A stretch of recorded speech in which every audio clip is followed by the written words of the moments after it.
Hi everybody, my name is Alan. On behalf of the crew, I'd like to welcome you to another edition of Bridging Heaven and Earth. You know, I don't know, I guess all of you who are watching now are watching the opening when I was playing with my godson, that little blonde boy, and it was about the joy of living. And it's interesting, I mean, how many of us really experience that joy of living day in and day out on a fairly consistent basis, to know that true joy? And really, that's what we're here to do. I mean, why do we do so many things that seem to separate us, that seem to not allow us to experience that true joy in life?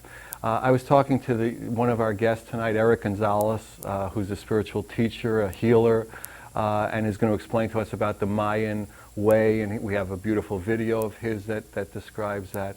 And we're talking, he grew up in Guatemala, and in the name of love, in the name of freedom, in the name of God, what tremendous atrocities we do to each other here.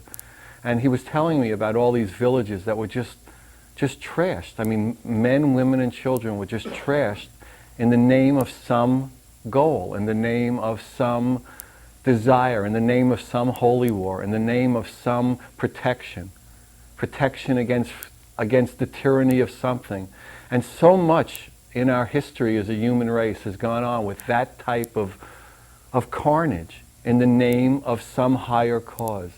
But it's really time now, as we've come into this new millennium, as we've come into a new day, as we've come into a new life, to really let that joy come into our lives. And the only way we're ever going to be able to do that is to find the true connection between us all. Not the places where we're different, not the places where you worship your God different than I do, or that you believe in this differently than I do, but go beyond that, go deeper than that. And behind everything is one love, is that true experience of God that has been talked about by all the masters throughout time. And it's time for us all to come into the experience of the true joy, of that transcendental quality. And again, that's what this show of Bridging Heaven and Earth is about, to have that experience, to talk to people, to hear music from people who are having that experience, trying to have that experience. And again, in each of our lives, we need to come back to that one truth, to that one love, because that's what it's about. And when we have that, then life can be joyous. Then we won't be going around desecrating and trashing and killing because they're gooks, because they're blacks, because they're niggers, because they're Jews, because they're kikes. Whatever stupidity goes on in our heads that makes us think people are separate, that makes us think that the dolphins are not part of our world, that makes us think that the oceans aren't part of what we are, and that allows us to trash them. It's time it came to an end. And it's time it came now. And the real reason, the simple reason, is we're never going to experience joy and love if that's what's pursing through our lives, pursing through our heads, pursing through our consciousness. There is a consciousness of joy. There is a consciousness of love. And really, again, join with us in this show with Eric and with Sudama, who's been on before. He's an incredible musician. He's a celestial musician. We're trying to determine what that exactly means. But it means that his music is from the heavens. It's just a beautiful, uplifting experience for those who listen to it. We've heard him before. He's played songs from his 2 CDs are out. One is called Sudama, and the other he plays with his band Dreamtime Continuum. And it's just a delight to have Eric and Sudama here with us again. And it's time for us, let's say we who watch this show, we who do this show, have a taste of what it is to know the joy, but to go and bring that out in the world. And everyone we come in contact with, just everyone, from morning till night, to share that love and share that joy. And let's spread that vibration. It's just time. I mean, the stupidity has just got to stop. So please, as we do at this time, join me in a meditation, and then we'll be here with Eric and Sudama, and it'll be a beautiful show. And just settle in. If you don't know how to do a meditation, just relax, calm down, get comfortable in your chair, and then we're going to be in for a beautiful show. So please join me.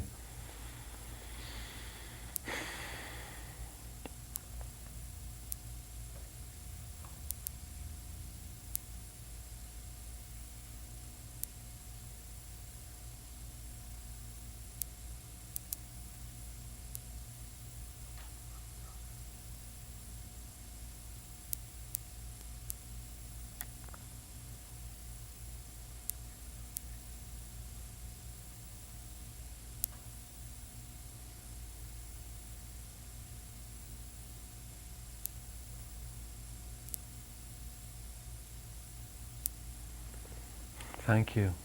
So we're going to go right to a video. It's an introduction into the Mayan way. It's an Eric Gonzalez video by another friend of the show, Roger Orlick, who's helped us a lot in different occasions, and he was going to come to the show tonight, but he couldn't make it. So the Eric video now. This is the story of Eric Gonzalez, a Mayan healer and daykeeper, and his work with the greater confederations of the indigenous nations as they work towards healing and preserving life on the Mother Earth, and to preserve the rights of all indigenous peoples to their sacred sites. The goal is to build alliances and unite the indigenous and non-indigenous residents of the Mother Earth. From the ancient ones, the sacred Mayan knowledge and teachings has been passed down through each generation for thousands of years. From the elders and medicine men, the Taitas still teach the ancient knowledge to the new lineage of Mayan shaman. Many Mayan priests are coming forward to spread the teachings of the elders. And in the travels and pilgrimages throughout the Americas, there have been many initiations of the sacred rites as passed down. There have been many direct teachings and guidance from many spiritual elders and many different spiritual leaders from the different countries of Guatemala, Colombia, Mexico, and North America. 1,000 years before Columbus came to the Americas, the Mayan nation had the most highly evolved culture on the planet of the time. Our ancient ones lived in one of the first democratic nations where the rulers were elected by common agreement and their birthright. There was human equality and spiritual freedom. There was no need for monetary currency, no need to hoard and move into greedism. There was shared wealth where everyone had their basic needs met. The Mayan people focused on their creativity of their higher purpose in order to develop their true potential. The ancient Mayans had the most beautiful cities and the most beautiful parks, and there was always the beautiful schools. The ancient Mayans were brilliant mathematicians and very advanced astronomers. They were known as the timekeepers among all the indigenous peoples. The ancient ones charted 7 galactic systems and were known as the intergalactic travelers, with the ancient Mayan calendar being in use for over 100,000 years. Today, the Mayan elders and priests still practice the same Mayan knowledge as the ancient ones, and with the Mayan elders leading their communities, the Mayan teachings and ceremonies are preserved and carried into the future. With the women and children involved, the entire community, under the guidance of the elders, all practice the Mayan way of life. As written by the ancient ones, the great spiritual wisdom that is written in our Mayan prophecies speaks about the transformation of the earth. Our ceremonies, practices, and teachings prepare us for entering the higher dimensions. Our ancient ceremonies and sacred teachings enable us to consult and communicate with the spirit guides, the divinities, and the natural forces of the universe, to become aware of the spiritual forces and be in harmony with the cosmic flow.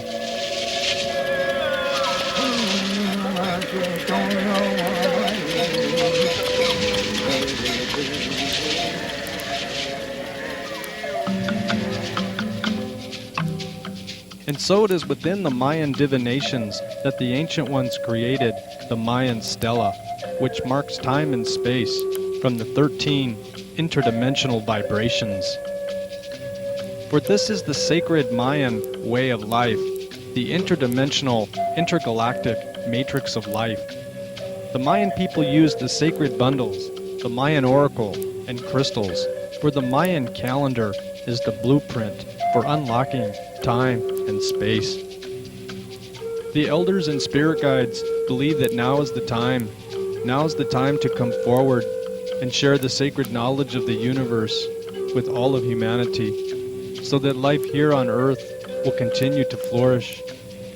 We bring the sacred knowledge forward and share it with those who are in need of healing, in need of learning. Under the Mayan elders' leadership and guidance, we work towards harmonizing ourselves with the universe through unification and the healing of people of all cultures.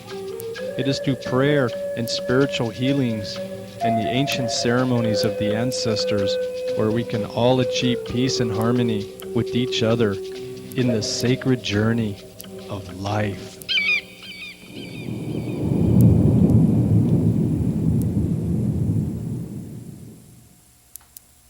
Welcome, we're on the set with Eric. Welcome, Eric. It's wonderful to have you. So how would you describe the Mayan way? I want to say first thank you to you, for allowing us to come to this show, and also want to say thank you to the elders of this land, the Shumash, for they're still here, and we have some personal messages for them to Koketlo Tach, Alu Koi, Choi Silo, I Charlie Pok. And I apologize to my elders here and the spiritual leaders of the Shumash if I couldn't pronounce their names properly, but I pronounce all the names wrong, so you're right. It must be being on the show that's doing it. What did that mean? That's their names. Oh, that's their. See? Yeah, that's there what I was go. having a problem. Yeah. But our way is something that has been kept, for what we call the 9 cycles of darkness. They came upon this continent. We knew that, so much of the cities, much of the knowledge was kept from being reached by others until now. And by reading the stars, learning about the prophecies, the elders, looking at the condition that we find our planet, our humanity, they decided, okay, it's time to share this knowledge, to bring what we call the fire. What you saw in the video was a lot of fires being rekindled, and it's like the process starts healing what has happened. And until we come to terms with the truth of what we have done to ourselves, to our families, to our world, and what we are continuing to do, we won't be able to get this healing, and what at stake is all life as we know it here. And what are the truths in that way? In our way is that we consider all things to be sacred. All things to have the same rights as we do, to live, to take in the air, use the fire, use the waters, and everything maintained in a balanced way. So we don't take more than we need and throw away half that we didn't use, as we do in this culture now. Our way is to be in harmony with all the natural forces of life, not only within this third, fourth dimensional world that we know, but with the multidimensional worlds that we are part of. So one thing affects the web of life is that every strand is connected. So whatever we do to that, it will affect us as well. So our way is now is to, and it has been always, to maintain that balance. And we can have technology. Our people were very knowledgeable in many things, the mathematics, the architectural, the geometry, the astronomy, astrology, the ways of healing that we still practice today, the ways of traveling through the intergalactic spaces, and we didn't need to pollute the air. We never polluted the waters. When this land was found, or travel here, it was truly a paradise. And so we would like to remind the people now that the world now is a closed community, and it's affecting everything now. So much is at stake. But the elders in many nations have agreed that the point of no return we have not reached yet. So we still have a lot to do. We still can do a lot and kind of turn the ship around, so it's not like the great Titanic on full speed ahead. And there's a saying we said, the ignorance of what is this? The ignorance of I can't think of the word right now, but it tells us about our ignorance to know that we're going full speed ahead, but we want to accomplish something without looking at the consequences. And this ship is about to hit the iceberg, if now already hitting, and we need to really turn something around. And there have been prophecies about this time being the end times or the apocalyptic times unless changes happen in a lot of the indigenous tribes, right, and the indigenous peoples. It's not a dead end, you know. It's a new beginning. The Maya calls it a new dawn. So we have come into a new dawn after this dark time. With the mathematics, the astronomy, the architecture of a lot of the temples like Chichen Itza, marks on the winter solstice of December 21st, 2012, as a very important transition time for our experience of this world, meaning that the end of the age of the worlds is coming, but it's not an end of life, and it doesn't have to be. But we are participants in that, how much we will survive, because as we see, nature has changed quite a bit. The weather is changed. Aspects of all, of life throughout our environments has changed. So we the animals, having to readapt in many ways. And so there's something telling us there's a great change happening. And so now we just need to pay attention and stop being self-destructive or greedy. Start looking at what can we leave to the seventh generation, like our people always thought. We always thought, as we talk here today, we're thinking, what can we give to our great-great-grandchildren that will come, So at this time that we have is our nations are what we are following the prophecies of the condor and the eagle. They are being talked about in a lot of the confederations or the Indian nations. It's for us to clean our own house, so to speak, to find out what was left of the invasion, what was left of the destruction, and we find that we have a lot. We have almost 400 million people still that are very strong, that we have a great resource, and that others are impacting our lives without even asking us.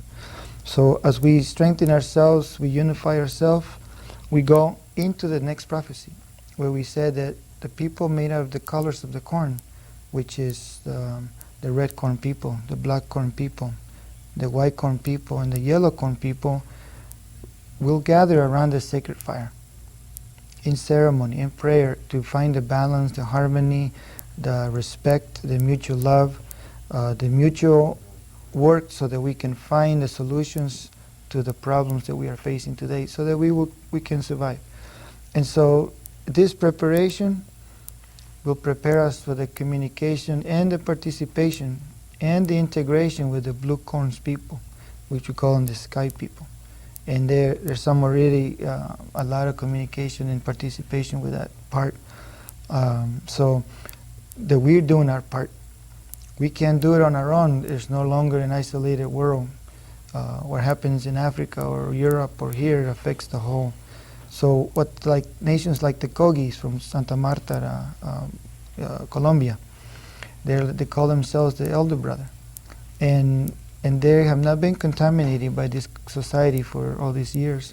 And there's others like the Witoto and the Arawak that we have sat in council with them. And they said that we must unify this, what we're doing right now, that we are doing our part, but we cannot survive without educating everybody. If nobody, changes as a unity, then the ones who are trying to change, the ones who are trying to become balanced again, will not be permitted by those who are still greedy, are still sick. Their minds are sick, their bodies are sick, their spirits are sick. So they continue to feed this war machine, or the exploitative machine that is extracting everything that is still alive, wanting to take the last tree or hunt the last whale or so far, all these things. So our people are trying to do the best that we can for the resources that we have, and we don't have much available. We have a great support of what we have in the resources, but now we are out in the world.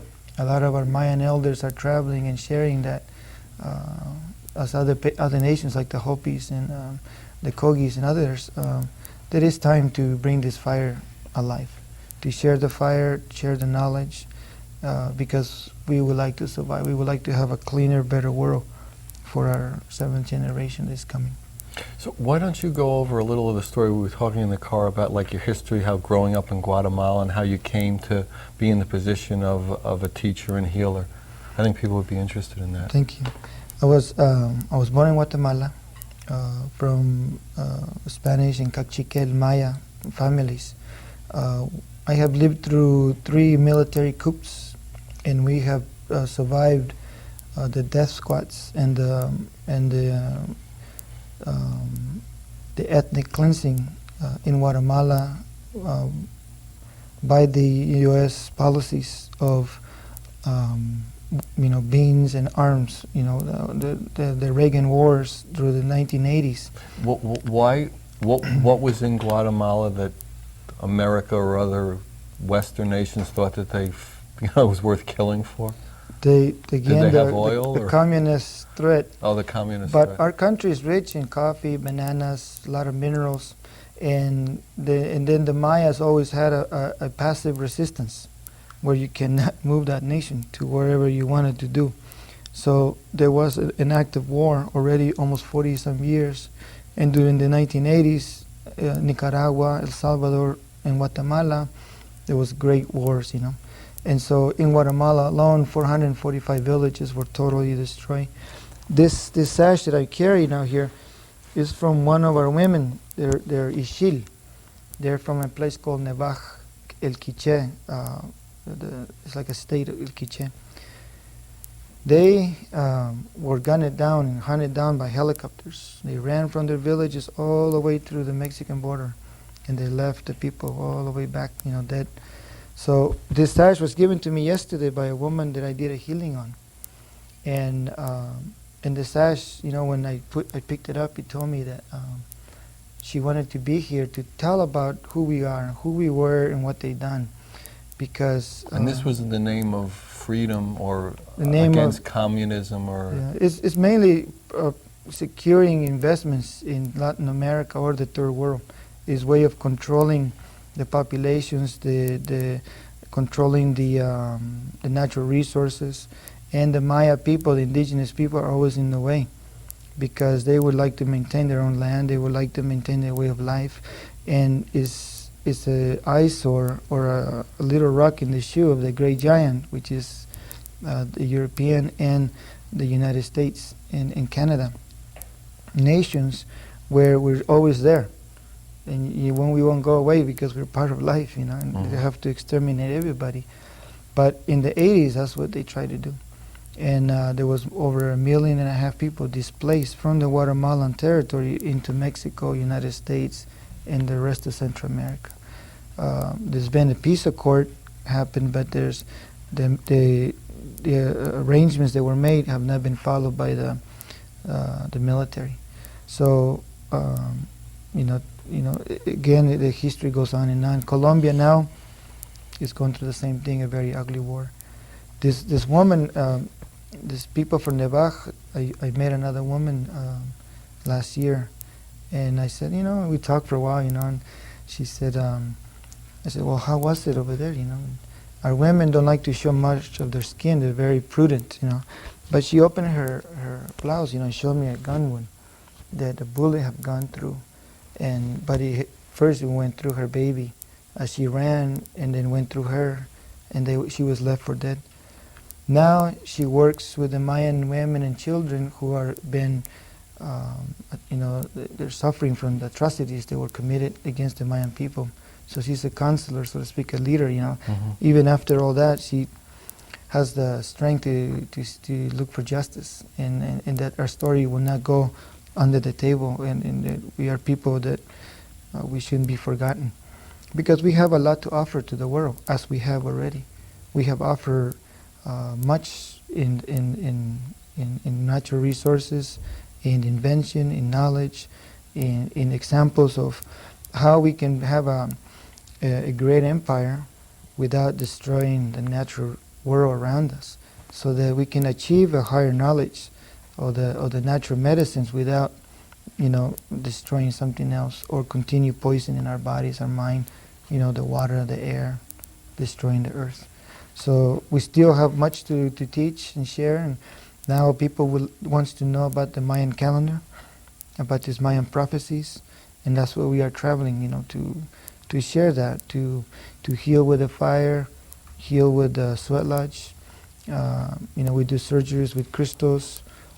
We do realigning the aura and the spiritual ways that the people are sick. There's energies that we are not connected to the spirit, to the source of life. So that's what we do now. And in it, we continue to teach about love and compassion, about realigning ourselves back to the natural world and with the Creator, so that we don't have religion against religion and the big wars like we see in the Middle East, or the great religious or racist wars that we have here in the United States. And that's kind of the... So for a long time, this information was really not made readily available, and now the calling is to go out and share this, to come on shows like this, to travel all over the world, sharing the Mayan knowledge and the Mayan information with anyone who's willing to listen. That's correct. And so through the years, I started as a translator because I could speak Spanish and English. As the prophecies of the Khan and the ego became stronger, the fire was maintaining Guatemala in the center. So we have gone to Colombia, we have gone to New Mexico, we have gone to Guatemala, and now we go back to Guatemala in November for completing that prophecy. So my job was to translate. But those elders, they trick you, They say, come here, do this, do that. And pretty soon they send you on an errand, or they ask you to represent them. Or until now, I am what they call an ahkik. It translates into a spiritual leader of the Maya, or a priest, but we're more of healers and leaders of the Maya people, spiritual leaders. And we'll talk about this in the next section. Maybe now we'll do the Sudama set. We're going to have Sudama playing 2 songs. We're going to do. He's going to do a didgeridoo piece as the second song, and he's also going to do an earth healing piece for us now. So whenever we're ready, let's see. It's an earth healing song, and it's a gift to the world from. And the song has been written by Charles Tom, and Sudama is going to do it. And then he's going to do a didgeridoo piece. So, Sudama.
ya he ya he ya he ya he he ya he hey ya hey ya hey ya hey ya hey ya hey hey ya hey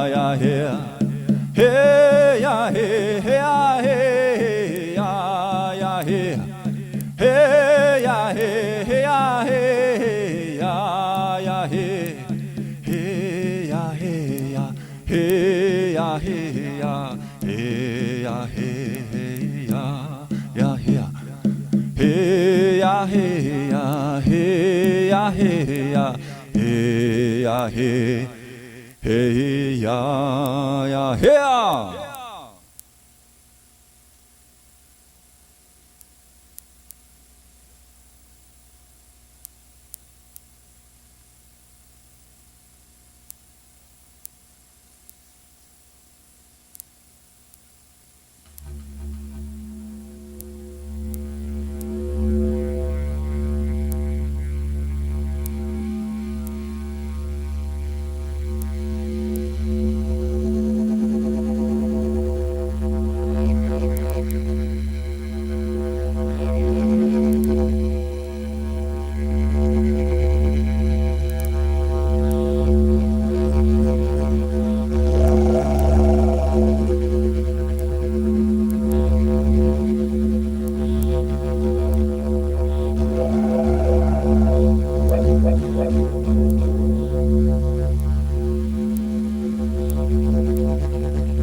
Hi, welcome. We're back on the set with Eric. Thank you, Sudama. That was fantastic. Oh. Isn't that beautiful? Oh, we say aho. Yeah. Home Mitakuyasu. Aho. Matio Shawé, we say. How is that? Mitakuyasu is In Lakota. Yeah. Lakota. Yeah. In Maya, Matio Shawé. What is it? Mean the same thing? Yeah, thank you. You know, Thank Matio Shawé. Yeah, it was Yes. beautiful. So, are you going around and teaching methods to help people in the transition, say from darkness to light, from unconsciousness to consciousness? How are you helping bring about this process? Yeah, our our way of life is very interactive with like the forces of nature, with what we call the spirit world, and then with each other. So we are very conscious of the energies that we are sharing here and what we are portraying, you know. So one of the things is there's three things we don't separate from our process is one, our continuous self-healing, that we continuously go to another healer and ask for help, ask for guidance, like, you know, to our elders or brother or sister, you know, or the young people who are healers, you know, ask them for their blessing, you know. The second is that we continuous learning, because there's so much to learn. There's so many things that continues to enhance who we are. The third thing is the participation in the ceremonies, the active dance, the pouring of the water on the stones in the ceremonies in the sweat lodge, or our pilgrimage to earth, you know, to go to the places where the energy is concentrated. You know, we call them sacred sites. The scientists call them, there's maybe vortexes there, or the energies are a little different, you know, than the rest of the area around them. So that this is a pilgrimage. So those three things create the akik, which is who we are. In our Maya, they say a leader is that a person who can listen to his elders, follow the leadership of the people, take their counsel, and then that their brothers and sisters stand with that person to empower them, to support them. And the third, that the youth follow that person, that they're willing to sit there and listen, you know, and learn from that. So then the elders, the people, watch this thing, and that's when they give what we call the sacred bundle, and become the pipe carrier, or the staff carrier, or a one who has the honor or the respect and the responsibility to pour the water in the sweat lodge, or to lead in the pilgrimage. So that's what we teach now, is how to become, you know, one family and one community, world community. Not that we're making everybody Maya and preaching our way, no. That we are setting the stage so that we can all participate in it. We had Tibetans, you know, in certain ceremonies. We had you know, different pipes like the Mitakiyas and the Lakota and other tribes bringing their sacred pipes to the ceremonies. Others will bring the white buffalo dance, you know, from Nambe Pueblo and my brothers in New Mexico. And others will bring the Aztec dances, and we have our own dances. And in that, all this is prayer. All the races, all the people coming together around that circle. No chief, no guru, no one that says everybody must do this. No, we're all equal in that circle. So we all look at each other in the circle, and then we see the strength in that circle. When we finish, we hold our hands and we you know, together, and we walk the journey of life around that fire 3 times, you know, to the right like this, like the sun, and then once come back. After that, we hug each other to acknowledge that love that we have shared, the prayers, you know. And this way we create a world community that is based on respect, honoring each other, love for each other, helping each other, and then looking at our condition of our planet, our Mother Earth, and say, what can we do now? We become responsible human beings again. We call ourselves the true human being. It's becoming again active in trying to heal what has been done. And so in that, we go through our own process. You know, we make many mistakes and much we have to sacrifice. And we find truly the resistance for the world to change because it's too comfortable. It's too greedy still, wants to take. And but nature is changing. And it will force the whole humanity, just like it's doing in the Great Belt of Africa with the drought, or in other places of the world. It will force us to look at these things, what we're doing, and either survive what is coming through the catastrophes. Every year they say record heats, record rain, record drought, record hurricanes, record earthquakes, and it will increase more and more. As the earth tries to heal itself, and we continue to make that sickness, then it will recognize where the sickness is coming from, and it will heal itself from that.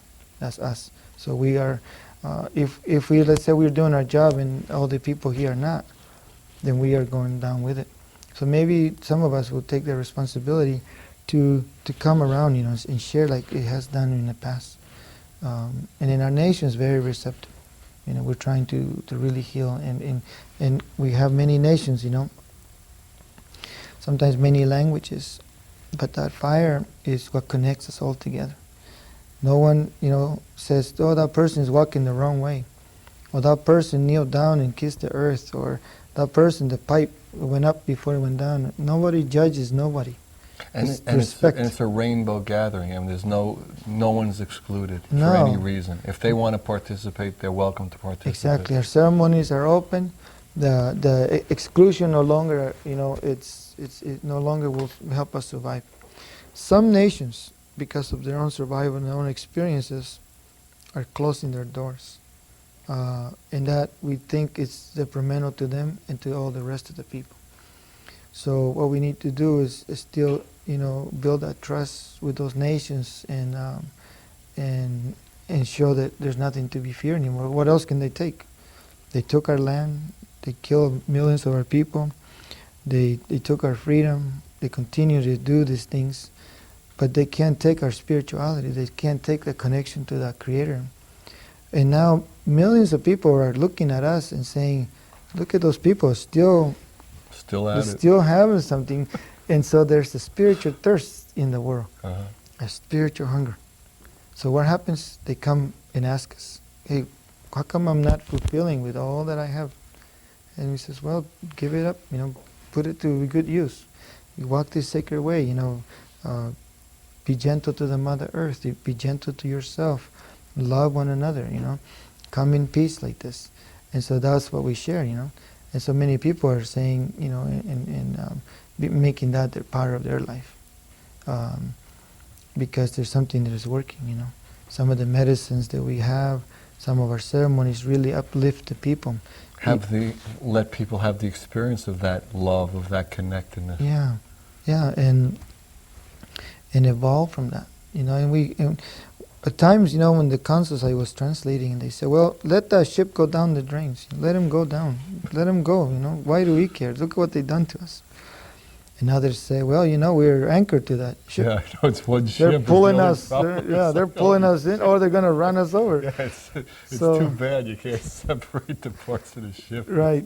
So they say, create alliances, create unity, create mutual love, that our resistance has been able to be strong. We keep our language, our clothing, our ceremonies, our way of life, so that they can't take that away from us. Well, they could take your clothes and they can take. Yeah, but they can't take your heart. They can't take your consciousness, your love. Yeah, and our strength comes from all those fires that are maintained. And so each fire takes us on a spiral journey. So let's say today we do a ceremony here.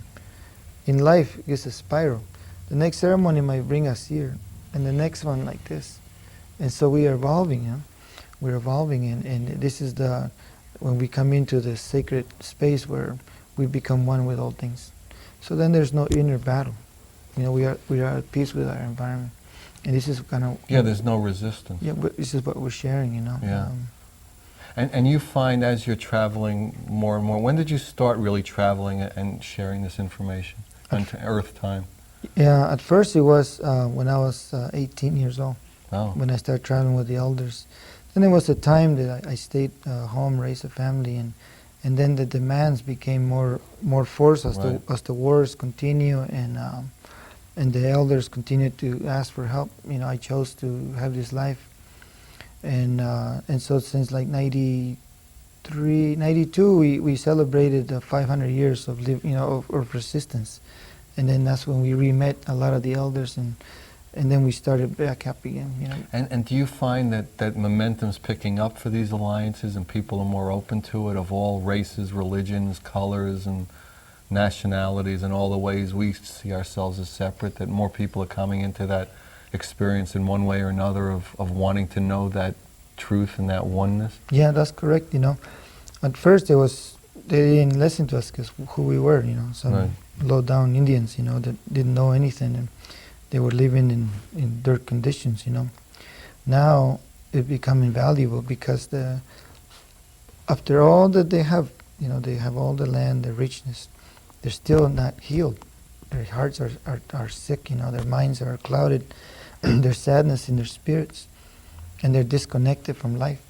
So they're searching, even after all this, where is it that the source of life comes from, and it's not from acquiring these things, but it's from loving and sharing, They say a farmer that has a good crop and puts it all away, the mole will get it, the rats will get it, everybody else will, and he will not be looked at as a good farmer, a good person, because he's greedy, he's sick, Right. So the wealth that was measured in our people was those who shared. So the potlucks, the giveaways, the giving ceremonies of acknowledging your community, your family, your people, that you were wealthy, that you grew good corn, that you had much feathers, or you had much knowledge, so you shared it. You earn your place and your status for what you gave the people, your community, the world, not by what you took. Not by the size of your bank account. No, it's by how much you gave, how much you made it better for everybody. So you become the leader like that. And that's how our position is, that we have welcomed many people in our homes. We struggle when, we could have had a real comfortable life, here in the United States. But there's something that does not leave us alone, the spirits, the visions, the need for our own healing to do this. And we have experienced great sickness and great trauma. And what better way to give thanks for what you have been given than do the best you can. And for me, the instructions have been to heal, teach, lead the ceremonies, and be a spokesperson for many that cannot speak. And so that's what you do. I mean, basically you travel. Do you travel the globe, or do you travel just the United States spreading that information? Pretty And much spreading just that- the Americas right now. Just the Americas? I've been asked to go to Europe, but I don't know. There's something not Not yet? there yet. Because see, we are on a pilgrimage. Just in Guatemala, we have 68,000 shrines or temples that we have to visit sometime. That'll keep you busy. Yeah. A couple of lifetimes worth. Yeah. So to go another place, it might be needed. I mean, some of our elders are traveling to Europe, Africa, Egypt. Yeah, we have been invited, by one of our elders to go to Egypt and connect certain things with the Egyptians. In a temple or in a city, Bari is called Caminal Cuyu, which is right in the city of Guatemala. An ankh was found, a huge stone, carved as an ankh, the cross of life, or the key of life, and we have one too. So these elders, they know about these things, so they want to connect with that. So they are traveling. Like for me personally, just I'm staying in the Americas because it's my journey to go and stay here. For now. Yeah. And there's so much beauty here, so much things to learn and help, between the languages. So much need. Yeah. You could be probably kept pretty busy in the United States and the Americas. Yeah. So you really find that people are starting to be more open with all the wealth and all the seeming riches that exist here, that people still have that spiritual hunger that's not really being met. It's not being met in traditional religions. It's not being met in traditional spiritual paths in a way. No. Even now, a beautiful piece of land that we are on our process of buying lands to set up healing centers. In Guatemala or here? Guatemala, Colombia, and United States. And these people, their money came from the Silicon Valley. Mhm. And people tell me, he says, look, they're making millions almost a day, but they're burned out. Life is just draining out of them. And some of them are recognizing that and saying, okay, let's put this money here, buy this. I mean, $700,000 for somebody is nothing, you know. Right. So they bought what they call the Dry Creek Air Is this in ranch. the United States? Yeah, up in Middletown, California. Oh, wow. Uh-huh. How so many acres is that? 950. Wow. Yeah, Any beautiful buildings water. on it or No, nothing? it's Just pristine. Wow. A lot of shrines that we use there, a lot of like caves and a lot of places that we use for ceremony, waterfalls, and Wow. so the centers in ideas. To So make. it's already purchased, done. Yeah, done. Wow. Another one is trying to be purchased, and they're asking for more help. Is in Grass Valley. That one is 650 acres or so. But the idea is coming around. Right. People wanting to do these healing centers. And there'll be workshops and fires and sweat lodges and all Right. these things will be made available to anybody who wants to come there with an open mind and open heart, right? Right.